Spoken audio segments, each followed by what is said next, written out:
শুভ রথযাত্রা উপলক্ষে দিশা নিউজের তরফ থেকে সমস্ত দর্শক এবং শ্রোতাদের জানায় আন্তরিক শুভেচ্ছা ও ভালোবাসা। আজ থেকে ঠিক ২ বছর আগে রথের দিন আমাদের এই দিশা নিউজের প্রথম সংবাদ পরিবেশন হয়েছিল পুরীর জগন্নাথ মন্দির নিয়ে।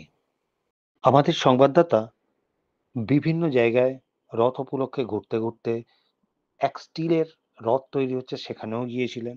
ঠিক তেমনি আজ পৌঁছে গিয়েছিলেন বজবজ চিত্রীগঞ্জ শ্রী শ্রী কালীবাড়ির আয়োজিত শ্রী শ্রী জগন্নাথ দেবের রথযাত্রা।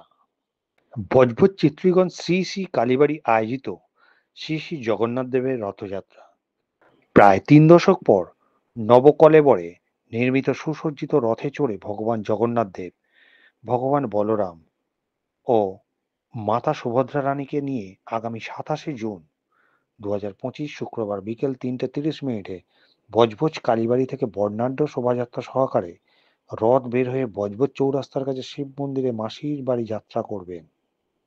চৌরাস্তার মন্দিরে ১ সপ্তাহের জন্য পূজাপাঠ হবে। প্রভুর বিশ্রামের পর উল্টো রথের দিন আগামী ৫ই জুলাই ২০২৫ শনিবার বিকেল ৩:৩০ রথ আবার ফিরে আসবে বজবজ কালীবাড়িতে। এই বর্ণাঢ্য শোভাযাত্রায় সবাইকে উপস্থিত থাকার জন্য অনুরোধ করেছেন কার্যকরী সমিতির সদস্যরা। আর কার্যকরী সমিতির সদস্যের মুখে শুনুন। ৩০ বছর পর বজবজ চিত্রীগঞ্জ কালীবাড়ির রথ নতুন করে সাজছে, কি বলবেন? এই রথের একটা ইতিহাস আছে।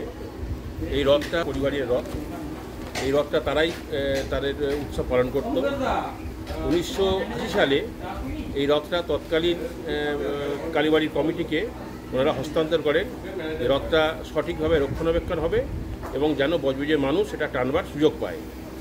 সেই মতো বছর ৩ তারপরে এই রথ বেরিয়েছিল, রাস্তায় বেরিয়ে মানুষ রথ টানার সুযোগ পেয়েছিল। কিন্তু কালের নিয়মে যা হয়, সেই কমিটি পরবর্তীকালে এসে নতুন কমিটি আসেন, কিন্তু সঠিক রক্ষণাবেক্ষণের অভাবে এই রথটা অনেকটাই খারাপ হয়ে গেছিলো। কাঠ খারাপ হয়ে গেছিলো, ভেতরে তলার স্ট্রাকচারও খারাপ হয়ে গেছিলো। তো এরপরে আর এই রথটা সেই থেকে রাস্তায় বেরোয়নি। আনুমানিক আমরা দেখছি ৩৫ বছর এই রথ আর রাস্তায় বেরোয়নি। লাস্ট বেরিয়েছিল সম্ভবত ১৯৮৫ সালে, এরকম একটা আমাদের মনে হচ্ছে। তো এইভাবে এই রথটা সেই থেকে বন্ধ হয়ে পড়েছিল। তারপরে এক ভক্ত সে উদ্যোগী হয়ে গত বছর পুরী থেকে জগন্নাথ দেবের মূর্তি নিয়ে আসেন এবং এই বছর তার ইচ্ছা হয়েছিল, প্রকাশ করেছিল যে আমি রথটাকে নতুন করে তৈরি করব। সেই মতো আমরা এই রথটাকে ভেঙে, তখনকার ডিজাইন আছে তাই আছে, ডিজাইন একই আছে, কিন্তু কিছু ভেঙে গেছিলো, সেগুলো আমরা নতুন করে পরিবর্তন করেছি। আরও কিছু আধুনিক সাজসজ্জা দেওয়া হয়েছে। তো এইভাবেই রথটাকে আমরা তৈরি করেছি। আগামী যে ২৭ তারিখ রথযাত্রা উৎসব আমরা পালন করব।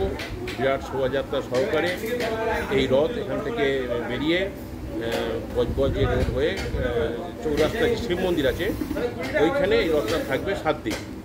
ওখানেই বিগ্রহ থাকবে মন্দিরের মধ্যে এবং ৭ দিন ওখানে ভোগ বিতরণ হবে। ওখানকার স্থানীয় যারা কাউন্সিলর আছেন, ভোগবাবু তারা ব্যবস্থা করেছেন ওখানে ভোগ বিতরণ করার। ব্যবসায়িক সমিতি তারাও বিতরণ করবে এবং এছাড়াও স্থানীয় মানুষ তারাও বিতরণ করবে।